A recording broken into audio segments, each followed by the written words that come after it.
Et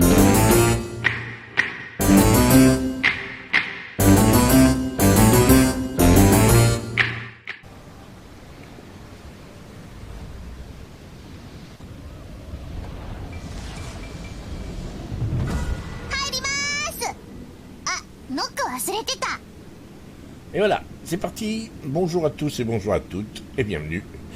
Alors non pas dans le port de Satikos, on attaque tout de suite une bataille. Rassurez-vous, vous n'allez pas voir la bataille en entier, c'est moi en Zao. Le truc c'est qu'on va effectivement voir une bataille avec le Zao, peut-être deux batailles, je ne sais pas encore.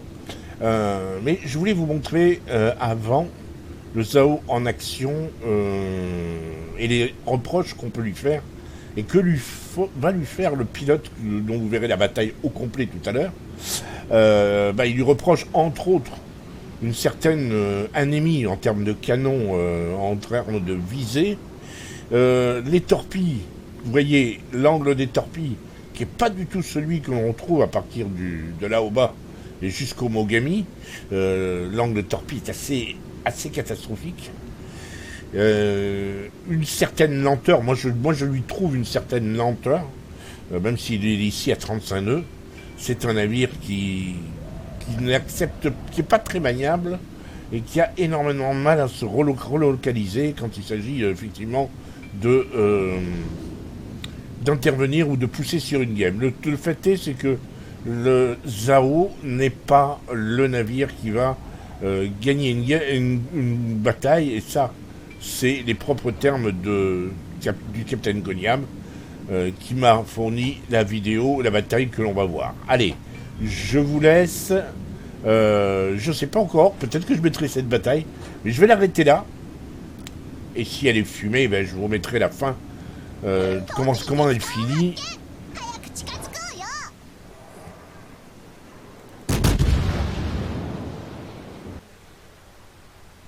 Toutefois, avant de commencer cette bataille, on va faire un petit peu monter dans l'ambiance.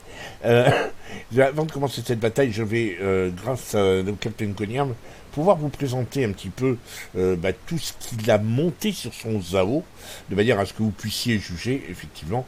Ça pourra vous donner peut-être des indications pour vos croiseurs tier 10 à venir. Alors, on attaque tout de suite. Voilà, je prends. Et j'affiche effectivement. Alors voilà son Zao. Là, je peux pas tourner. Hein. C'est une saisie d'écran, donc je peux pas tourner pour qu'on le voie de profil. On regarde tout de suite les améliorations qu'il a installées. D'abord, l'amélioration armements principaux, modification 1. Ça va renforcer effectivement la résistance des tourelles. Le système de contrôle des avaries pour lutter contre les incendies. Le système de visée qui augmente la portée et la précision des tourelles, de la batterie principale, on va dire. Les appareils à gouverner, modification 2, qui permet un temps de basculement du gouvernail de moins 20%, ce qui est assez énorme. Ça rend le Zao effectivement beaucoup plus maniable. Système de dissimulation. Donc, en termes de dissimulation, le Zao, est-ce qu'on l'a?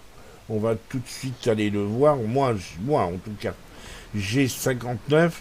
C'est-à-dire que je suis une portée de détectabilité à 11 km 3.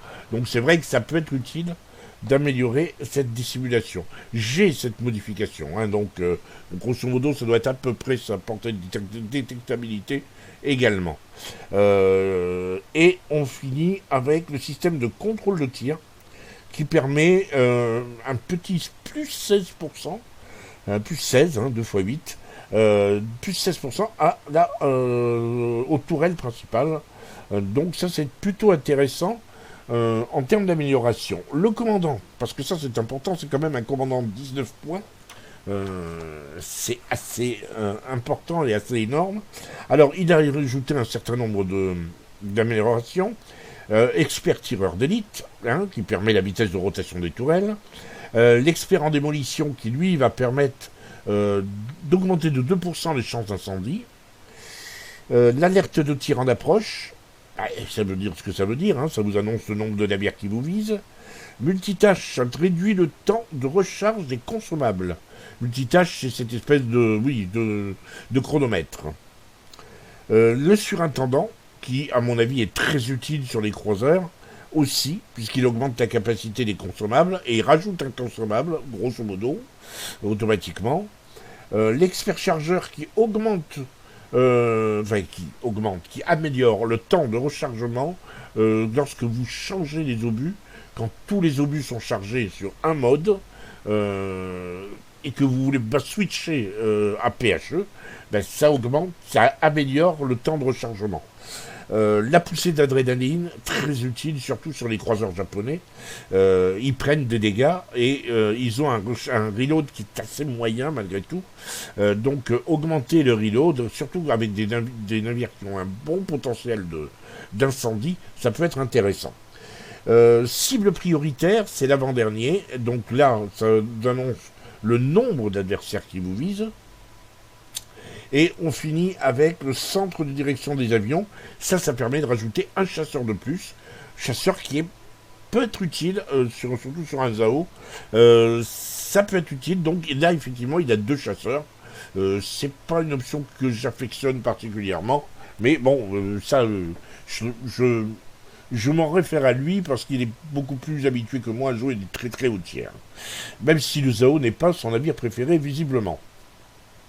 Voilà pour la présentation. Maintenant, on passe à la bataille.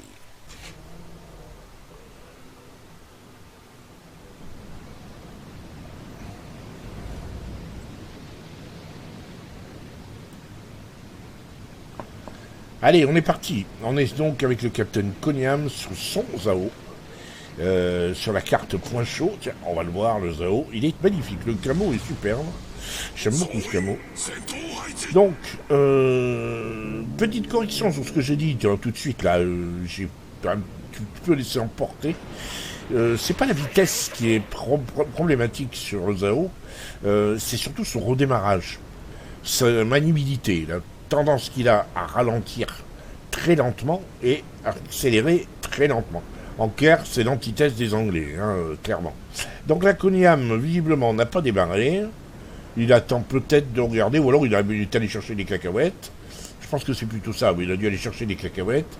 Il est dans le jeu, clairement, donc voilà. Il attend de regarder. Il n'a pas lancé les moteurs, mais il est dans le jeu. Pour moi, il était allé chercher des cacahuètes, c'est sûr. Alors, comment on va s'articuler cette partie ? Nous sommes sur une partie essentiellement tier 10. Je compte 5 cuirassés. Double Conqueror, Missouri, Izumo, Amagi. Je compte 5 croiseurs et 2 destroyers. Yuewang et Kitakaze du côté des Verts. Et il est là. Il a trouvé ses cacahuètes. En face, c'est Gering et Zhao. Les croiseurs, c'est Des Moines, Salem, Hindenburg et Zhao. Je sais pas pourquoi j'ai dit Gering et Zhao. Les 2 DD, c'est Gering Z46. Les croiseurs, il faut rajouter un Edinburgh. Et en termes de cuirassés, Alsace, Lyon, Yamato et Montana. Et l'ami Konyam se dirige droit devant. C'est-à-dire qu'il a repéré des moines, il a vu qu'il y avait des Yamato qui passaient derrière l'île, et il va aider la flotte qui a décidé de mettre la pression sur A, en se gardant bien sûr de tirer à tort et à travers. Il n'y a plus de cible de toute façon.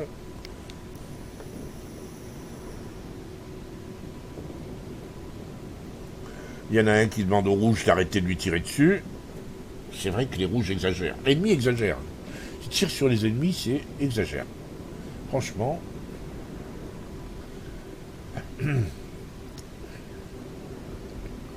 Grosso modo, c'est une sorte de... Oui, c'est un déploiement assez classique. Les 2 points à capturer sont l'objet d'un push des 2 équipes. Et voilà, chacun y va de sa petite salve. Konyam tire sur le premier adversaire possible, mais c'est aussi un des plus urgents à sortir, le démoine. Du fait, d'abord, c'est un des meilleurs croiseurs du jeu, un des plus résistants, surtout quand il est de face, comme ça. Et il y a un radar à faire sauter, clairement. Là, il a lancé l'hydro. Il s'attend à l'arrivée de torpille du Goering. Il me semble que c'était le Goering, j'ai pas bien vu. Edinburgh qui est en... Oui, qui est en fuite. Oui, des moines est passé dessus.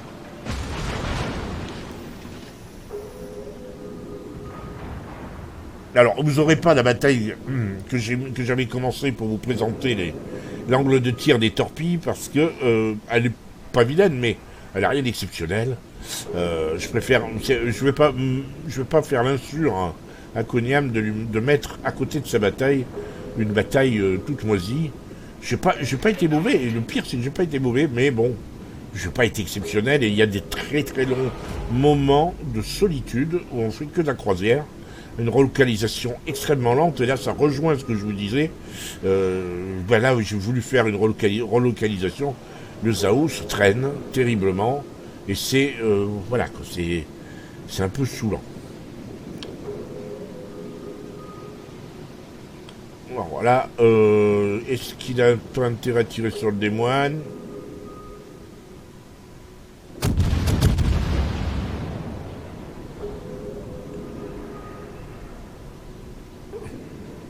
Ah, il y a quelqu'un qui demandait si le démoine avait des torpilles. Et Coniam m'a mis du temps, justement, parce qu'il répondait en disant il est déjà suffisamment OP avec ses canons. Si en plus il y avait des torpilles, ce serait une catastrophe.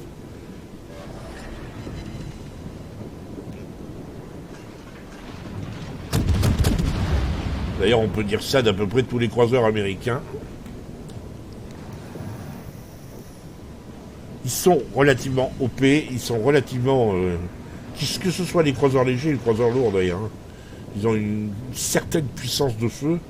Et heureusement qu'ils ont quelques faiblesses, voire quelques manques, parce que je me demande ce qui se passerait si on mettait des torpilles aux Américains. Ceci dit, ce ne serait pas très historique, parce que les Américains étaient profondément contre le port des torpilles pour leurs croiseurs. Je crois qu'il n'y a guère que la classe Phoenix et les classes Omaha qui ont eu des torpilles dans la réalité. Ils les viraient dès qu'ils pouvaient, considérant que les torpilles n'avaient pas une portée suffisante pour être utiles dans les batailles de croiseurs.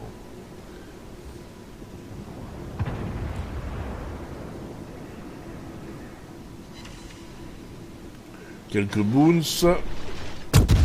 Les deux cuirassiers, enfin, c'était lui d'Edinburgh qui a reçu les boons, j'ai l'impression, avec le Lion. Mais on sait que le Edinburgh a en quelque sorte une façon de jouer assez proche du cuirassé ou des petits cuirassés. On a vu dans une précédente vidéo le Edinburgh avec justement Coniam de mémoire, et où je disais que il me rappelait le gameplay du Tirpitz par certains côtés, le Edinburgh, et Coniam en tirait vraiment en tirait tous les avantages. C'est un très bon croiseur. Il partage avec probablement le démoine le titre de très bon, de meilleur croiseur de Terrandis. Même si moi je rajoute un petit peu le Moskva, mais bon, certains ont tendance à dire que c'est un navire de noob, alors je ne parle plus des Moskva, et que j'aime beaucoup le Moskva, j'ose plus le dire. J'ose plus le dire, voilà. Donc pour l'instant, Coniam, même si ça... Je sais pas ce qu'il fait là, il doit être en train d'écrire ou il est reparti chercher des cacahuètes. Parce que là, il surveille un endroit où il n'y a absolument pas besoin de surveiller. Ah si, peut-être que effectivement, il a repéré qu'effectivement tout le flanc droit s'était effondré. Son flanc droit, le flanc droit des Verts. Et je pense que ce qu'il veut, c'est se faire oublier.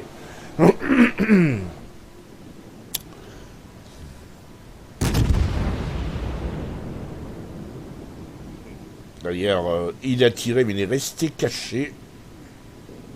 Le Edinburgh ne l'a pas vu. Il était hors de portée. Et pendant ce temps, il profite à fond de ses capacités à mettre des incendies.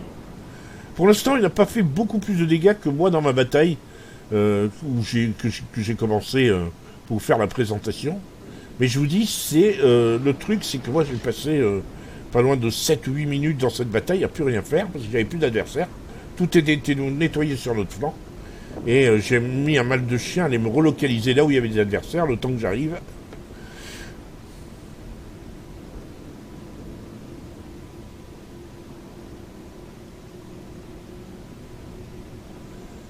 Et c'est le risque qui court. C'est peut-être pour ça d'ailleurs il a préféré quitter ce flanc, estimant qu'il n'y avait plus rien à faire à chasser les deux cuirassés, qui vont probablement se faire sortir sous peu. Voilà, déjà un de moins.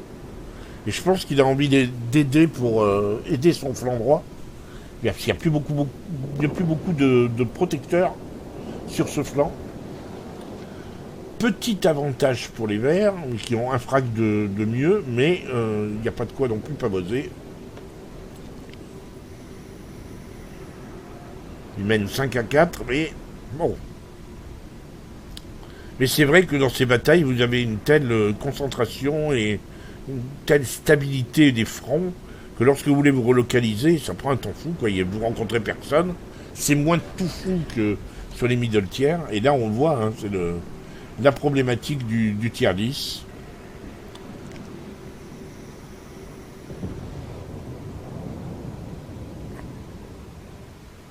Apparemment, il a fait un report.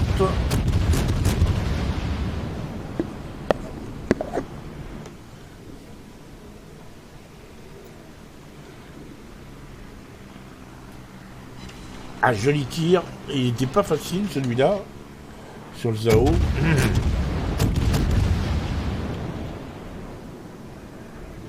Là, on est dans des navires qui sont très anglais ou qui sont dans des angles de fuite.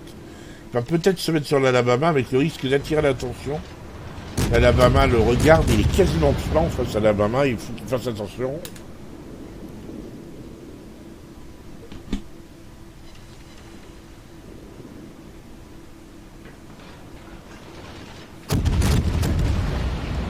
Et là, à partir de maintenant, tout ce qu'il fait, ben, c'est ce que moi j'ai pas pu faire dans ma bataille. J'ai plus fait de dégâts, j'étais à peu près au même niveau que lui. Et puis, plus de dégâts, j'ai rencontré personne. Lui, il a la chance, il rencontre de nouveaux adversaires, il va pouvoir monter son ratio d'incendie et son ratio de dégâts tout court. Ça va être beaucoup plus passionnant pour lui. Et il faut qu'il en profite.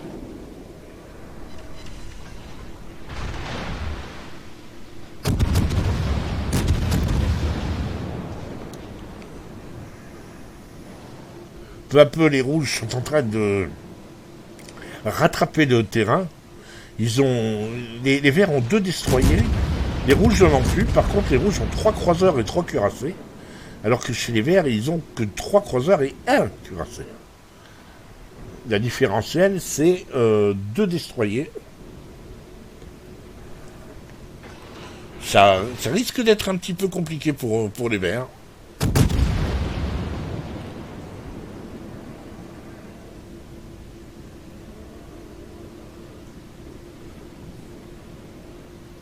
Ouais, il est passé, il va falloir qu'il se focus sur le Salem avant que le Salem ne sorte le Yueyang. Mais le problème, c'est que oui, ça l'oblige à arrêter le travail de sap sur l'Alabama. C'est dommage. Il faut protéger il faut qu'il protège le Yueyang.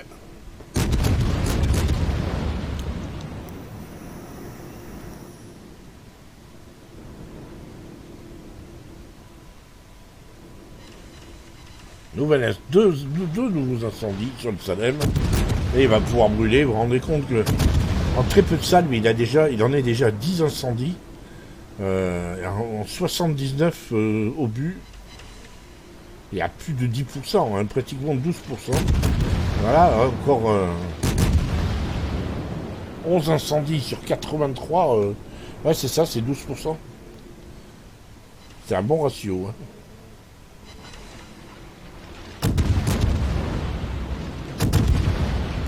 Le Salem ne peut que reculer. Et ils ont perdu l'Alabama, les rouges. Le résultat des courses, il leur reste que ces deux-là, l'Alsace et le Montana, tout proches de leur base. Les rouges n'ont plus poussé, ils se sont relocalisés, ils ont essayé de se remettre ensemble. Et d'une certaine manière, la nasse se referme sur eux.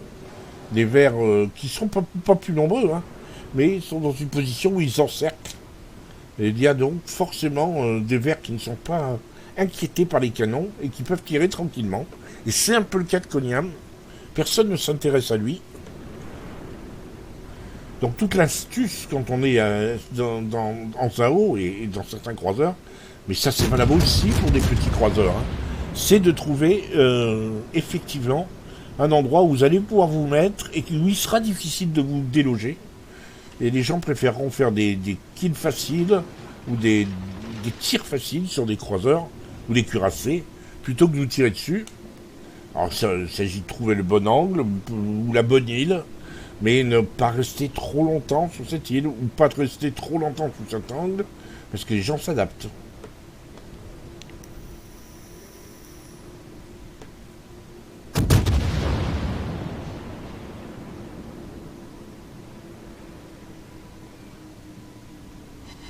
Ouais, il n'a pas réussi à mettre son incendie, c'est dommage. Le Montana qui s'est mis droit face aux torpilles en eau profonde du Wewang.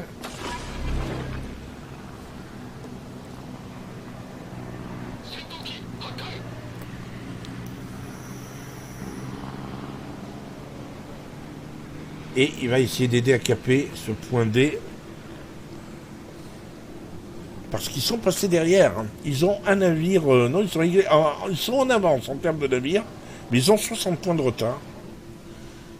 Il faut sortir le Cap D. Il faut le capturer, je veux dire. Et espérer que... Voilà, le Salem est peut-être planqué ici.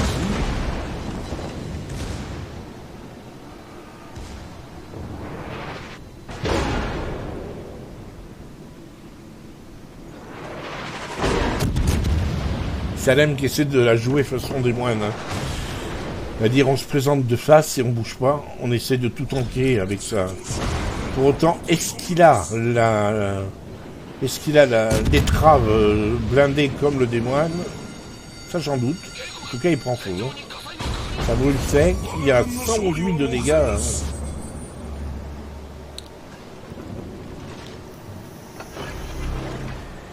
Salem qui brûle toujours. Ouais.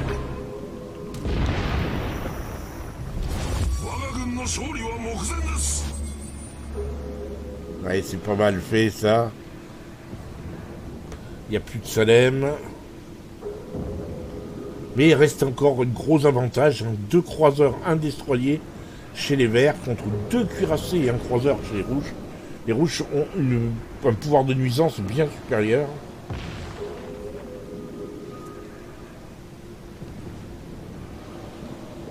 Mais ça n'empêche pas les verts d'aller d'essayer de forcer la décision. Regardez, c'est quoi? C'est le Montana qui s'enfuit. Montana qui s'enfuit devant un Hindenburg. Hindenburg n'a pas peur. Hein. Il essaie de sortir le Montana, il va probablement essayer de sortir la torpille. Mais bon, c'est quand même risqué. Il risque fort de se faire sortir. Et donner la victoire aux rouges de cette manière.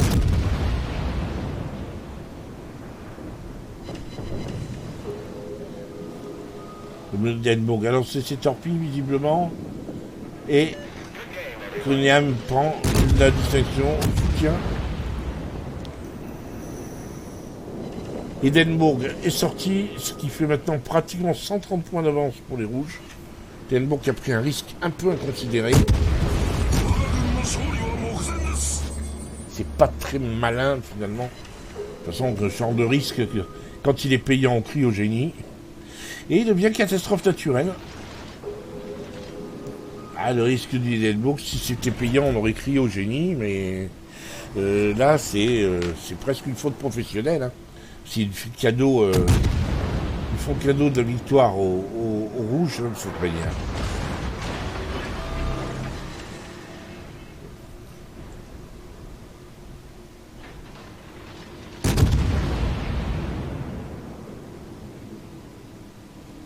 Il essaie de sortir le Montana. Il lui reste 2 minutes 20. 2 minutes 20. Grosso modo pour y parvenir. Il reste 33 000 de dégâts sur Montana. C'est maintenant qu'il va falloir faire louer son ratio d'incendie. Il s'efforce de rester furtif grâce à cette île. Mais il faut vraiment sortir un navire s'il veut gagner, parce que sinon, c'est mal embarqué. Attention, torpilles du Wewang qui peuvent dépoper le Montana. Et à son tour de lancer des torpilles. Elles sont belles ces torpilles.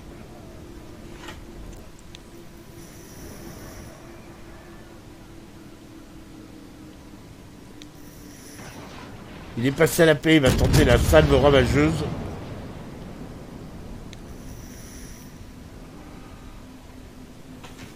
Voyons ce que ça donne. Ça donne rien.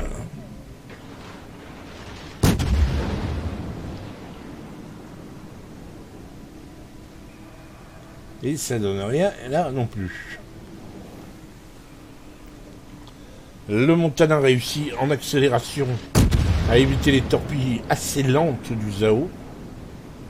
Et ben, ça tourne au vinaigre, c'est le dernier survivant, tout simplement. Il a pratiquement 100 points de retard, malgré les 3 caps. Ah, il y a une torpille qui est arrivée au but, il a vu une inondation. Et il reste 1 minute. Alors, attention, il reste 60 points d'écart, ils ont les 3 caps. Si il coule le navire, attends, il peut renverser la game sur cette bataille, sur cette inondation. Les inondations ont toujours lieu, ouais, le Montana, il va le couler, hein. Il va le couler. Et ben voilà. Voilà comment on passe devant. C'est tout, circuler, il n'y a rien à voir. Là, grâce à cette torpille, la torpille maudite, les rouges doivent râler un maximum. Ils étaient tellement proches de la victoire. Et allez, fin de la game. On passe aux écrans de la bataille. C'est une victoire, c'est 1204 points. Catastrophe naturelle, soutien. 167 coups au but pour 17 incendies. C'était un ratio de 10%. 191 000 de dégâts. C'est beau, c'est très beau. Ça, c'était... oui, il a fait 1 kill. Évidemment, c'est pas énorme. Je le concède. Il est néanmoins très, très nettement premier. Avec 2068 points d'XP. 1733 points pour le second. C'est quand même assez confortable l'écart entre le premier et le second.